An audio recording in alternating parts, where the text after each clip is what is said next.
La gallina degollada, Horacio Quiroga. Todo el día, sentados en el patio en un banco, estaban los 4 hijos idiotas del matrimonio Mazzini-Ferraz. Tenían la lengua entre los labios, los ojos estúpidos, y volvían la cabeza con toda la boca abierta. El patio era de tierra, cerrado al oeste por un cerco de ladrillos. El banco quedaba paralelo a él, a 5 metros, y allí se mantenían inmóviles, fijos los ojos en los ladrillos. Como el sol se ocultaba tras el cerco, al declinar, los idiotas tenían fiesta. La luz enceguecedora llamaba su atención al principio. Poco a poco sus ojos se animaban, se reían al fin estrepitosamente, congestionados por la misma hilaridad ansiosa, mirando el sol con alegría bestial, como si fuera comida. Otras veces, alineados en el banco, zumbaban horas enteras imitando al tranvía eléctrico. Los ruidos fuertes sacudían asimismo su inercia y corrían entonces alrededor del patio, mordiéndose la lengua y mugiendo. Pero casi siempre estaban apagados en un sombrío letargo de idiotismo, y pasaban todo el día sentados en su banco, con las piernas colgantes y quietas, empapando de glutinosa saliva el pantalón. El mayor tenía 12 años y el menor 8. En todo su aspecto sucio y desvalido se notaba la falta absoluta de un poco de cuidado maternal. Esos 4 idiotas, sin embargo, habían sido un día el encanto de sus padres. A los 3 meses de casados, Mazzini y Berta orientaron su estrecho amor de marido y mujer y marido, hacia un porvenir mucho más vital, un hijo. Qué mayor dicha para 2 enamorados que esa honrada consagración de un cariño, libertados ya del vil egoísmo de un mutuo amor sin fin ninguno, y lo que es peor para el amor mismo, sin esperanzas posibles de renovación.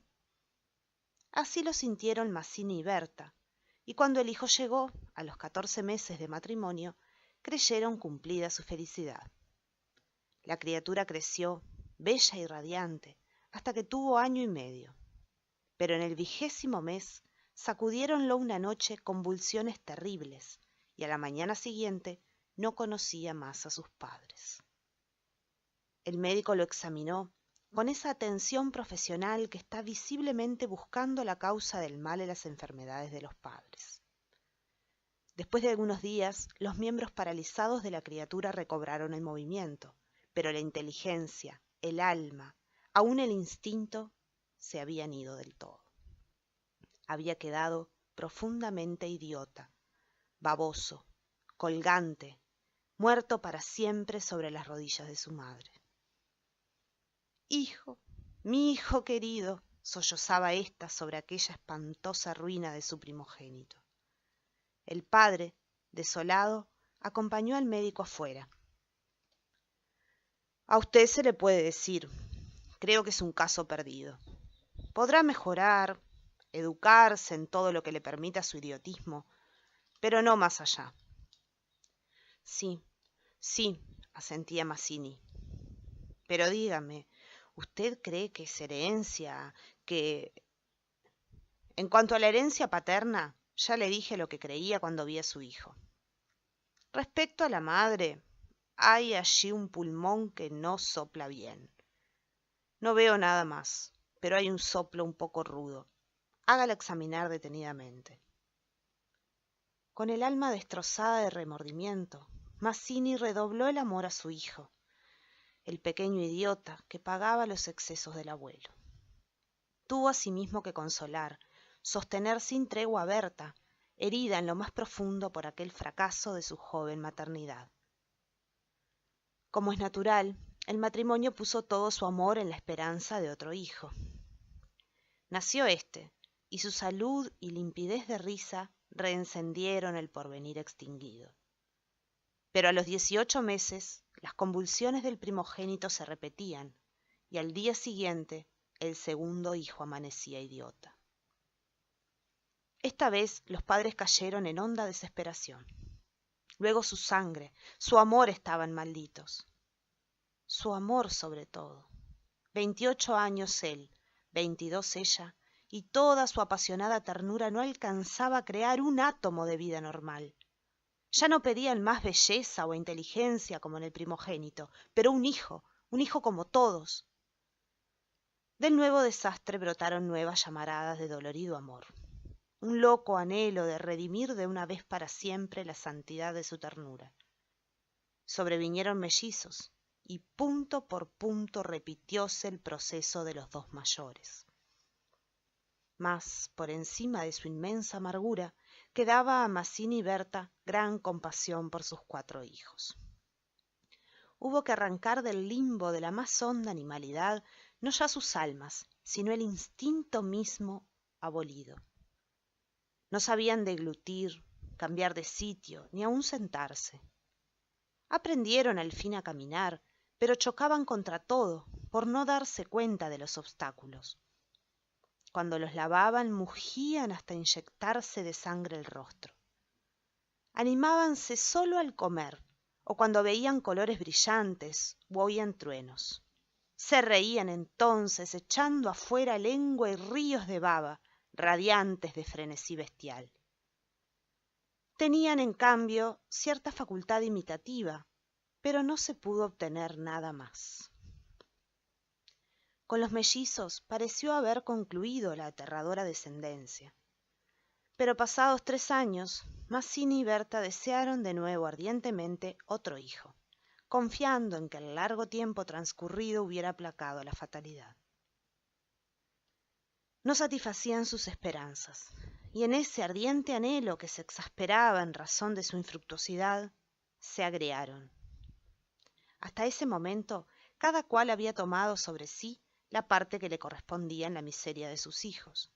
Pero la desesperanza de redención ante las 4 bestias que habían nacido de ellos echó afuera esa imperiosa necesidad de culpar a los otros, que es patrimonio específico de los corazones inferiores. Iniciáronse con el cambio de pronombres, tus hijos. Y como a más del insulto había la insidia, la atmósfera se cargaba. Me parece, díjole una noche Mazzini, que acababa de entrar y se lavaba las manos, que podrías tener más limpios a los muchachos. Berta continuó leyendo, como si no hubiera oído. Es la primera vez, repuso al rato, que te veo inquietarte por el estado de tus hijos. Mazzini volvió un poco la cara a ella con una sonrisa forzada. De nuestros hijos, me parece. Bueno, de nuestros hijos. ¿Te gusta así? Alzó ella los ojos. Esta vez Mazzini se expresó claramente. Creo que no vas a decir que yo tenga la culpa, ¿no? Ah, no, se sonrió Berta muy pálida. Pero yo tampoco, supongo. No faltaba más, murmuró. ¿Qué no faltaba más? Que si alguien tiene la culpa no soy yo, entiéndelo bien. Eso es lo que te quería decir. Su marido la miró un momento con brutal deseo de insultarla. Dejemos, articuló al fin, secándose las manos. Como quieras, pero si quieres decir Berta, como quieras. Este fue el primer choque, y le sucedieron otros. Pero en las inevitables reconciliaciones sus almas se unían con doble arrebato y ansia por otro hijo. Nació así una niña. Vivieron 2 años con la angustia a flor de alma, esperando siempre otro desastre. Nada acaeció, sin embargo, y los padres pusieron en su hija toda su complacencia, que la pequeña llevaba a los extremos límites del mimo y la mala crianza. Si aún en los últimos tiempos Berta cuidaba siempre de sus hijos, al nacer Bertita olvidóse casi del todo de los otros. Su solo recuerdo la horrorizaba como algo atroz que la hubieran obligado a cometer. A Mazzini, bien que en menor grado, pasábale lo mismo. No por eso la paz había llegado a sus almas. La menor indisposición de su hija echaba ahora fuera, con el terror de perderla, los rencores de su descendencia podrida. Habían acumulado hiel sobrado tiempo para que el vaso no quedara distendido, y al menor contacto el veneno se vertía fuera. Desde el primer disgusto emponzoñado habíanse perdido el respeto, y si hay algo a que el hombre se siente arrastrado con cruel fruición es, cuando ya se comenzó, a humillar del todo a una persona. Antes se contenían por la mutua falta de éxito. Ahora que éste había llegado, cada cual, atribuyéndolo a sí mismo, sentía mayor la infamia de los 4 engendros que el otro habíale forzado a crear. Con estos sentimientos no hubo ya para los 4 hijos mayores afecto posible. La sirvienta los vestía, les daba de comer, los acostaba con visible brutalidad. No los lavaban casi nunca. Pasaban casi todo el día sentados frente al cerco, abandonados de toda remota caricia. De ese modo, Bertita cumplió 4 años, y esa noche, resultado de las golosinas que sus padres eran incapaces de negarle, la criatura tuvo algún escalofrío y fiebre, y el temor a verla morir o quedar idiota tornó a reabrir la eterna llaga. Hacía 3 horas que no hablaban, y el motivo fue, como casi siempre, los fuertes pasos de Mazzini. Mi Dios, ¿no puedes caminar más despacio? ¿Cuántas veces? Bueno, es que me olvido. Se acabó. No lo hago a propósito. Ella se sonrió desdeñosa. No, no te creo tanto. Ni yo jamás te hubiera creído tanto a ti, tisiquilla. ¿Qué? ¿Qué dijiste? Nada. Sí, te oí algo. Mira, no sé lo que dijiste, pero te juro que prefiero cualquier cosa a tener un padre como el que has tenido tú. Mazzini se puso pálido. Al fin, murmuró con los dientes apretados. Al fin, víbora, has dicho lo que querías decir. Sí, víbora, sí, pero yo he tenido padres sanos, ¿oyes? Sanos. Mi padre no ha muerto de delirio. Yo hubiera tenido hijos como los de todo el mundo. Esos son hijos tuyos, los 4 tuyos. Mazzini explotó a su vez. Víbora, tísica. Eso es lo que te dije, lo que te quiero decir. Pregúntale al médico quién tiene la mayor culpa de la meningitis de tus hijos. ¿Mi padre o tu pulmón picado? Víbora. Continuaron cada vez con mayor violencia, hasta que un gemido de Bertita selló instantáneamente sus bocas. A la 1 de la mañana, la ligera indigestión había desaparecido, y como pasa fatalmente con todos los matrimonios jóvenes que se han amado intensamente una vez siquiera, la reconciliación llegó, tanto más efusiva cuanto infames fueron los agravios.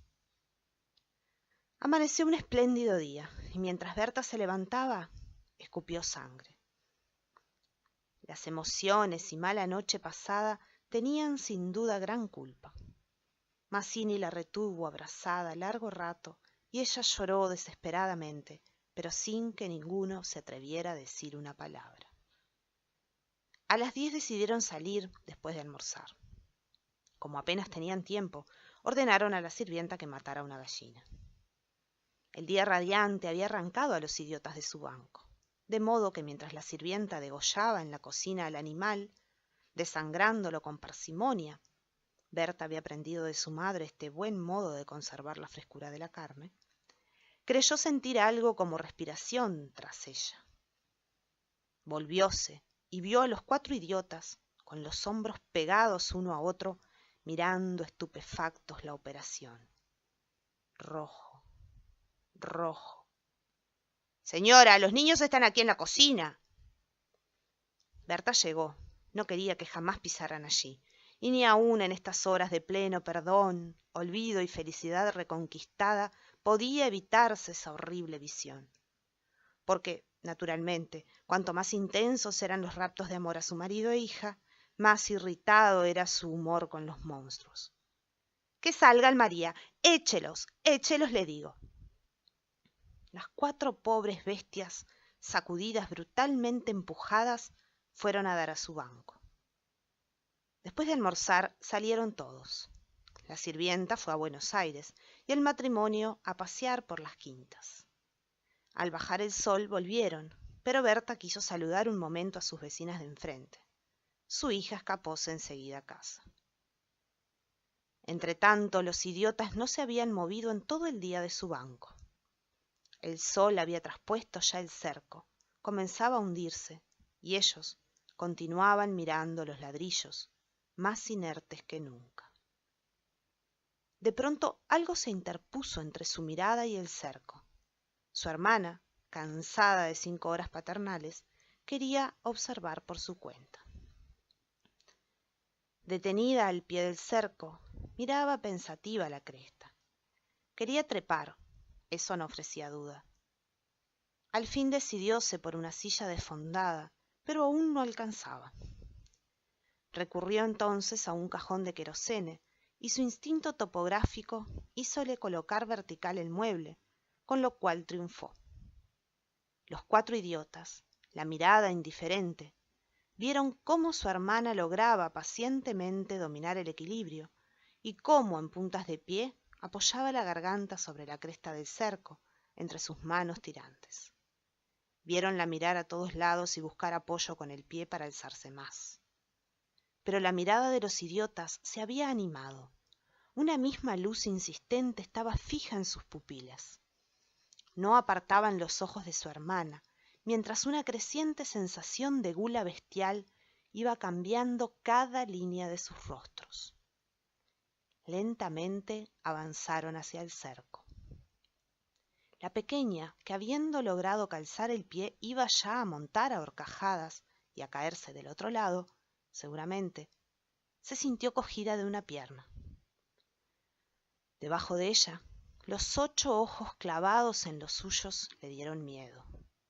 —¡Soltame! ¡Déjame! —gritó sacudiendo la pierna, pero fue atraída. —¡Mamá! ¡Ay, mamá! ¡Mamá! ¡Papá! —lloró imperiosamente. Trató aún de sujetarse del borde, pero sintióse arrancada y cayó. —¡Mamá! ¡Ay, No pudo gritar más.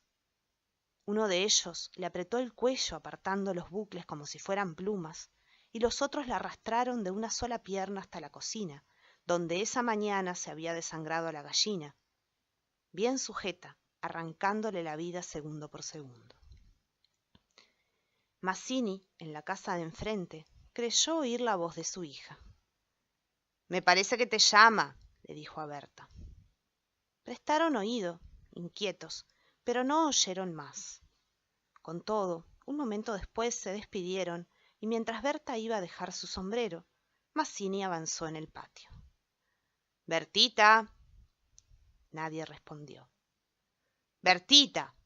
Alzó más la voz, ya alterada, y el silencio fue tan fúnebre para su corazón siempre aterrado que la espalda se le heló de horrible presentimiento. —¡Mi hija! ¡Mi hija! Corrió ya desesperado hacia el fondo, pero al pasar frente a la cocina vio en el piso un mar de sangre. Empujó violentamente la puerta entornada y lanzó un grito de horror. Berta, que ya se había lanzado corriendo a su vez al oír el angustioso llamado del padre, oyó el grito y respondió con otro. Pero al precipitarse en la cocina, Mazzini, lívido como la muerte, se interpuso conteniéndola. —¡No entres! ¡No entres! Berta alcanzó a ver el piso inundado de sangre. Solo pudo echar sus brazos sobre la cabeza y hundirse a lo largo de él con un ronco suspiro.